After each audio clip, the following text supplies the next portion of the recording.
The U.S. Coast Guard imposed a temporary security zone in the waters off South Carolina on Monday as the military collected debris from a suspected Chinese spy balloon shot down by a U.S. fighter jet over the weekend.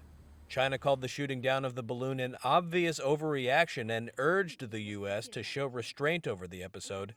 Outside the White House, President Joe Biden insisted that the incident had not weakened U.S.-China relations. No, we made it clear to China what we're going to do. They understand our position. We're not going to back off. We did the right thing, and there's not a bad question of weakening or strengthening. It's just the reality. Has it always been your view to shoot down a Chinese spy balloon, or was it only because it became public? Oh, no, it was always my position. Once it came over into the United States from Canada, I told the Defense Department I wanted to shoot it down as soon as it was appropriate. They concluded we should not shoot it down over land.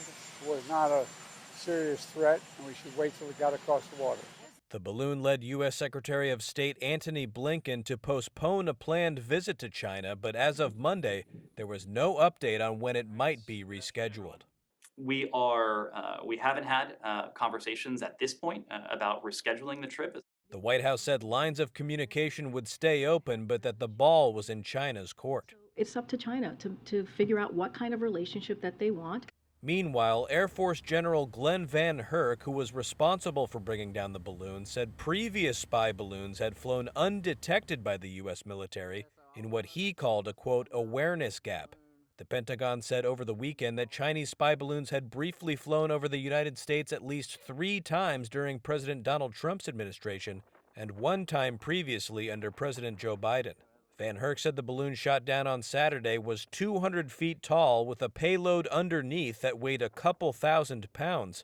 Van Herk did not rule out that there could have been explosives on the balloon, but said he did not have any evidence of it either. That risk, however, was a factor in his planning to shoot down the balloon over open water.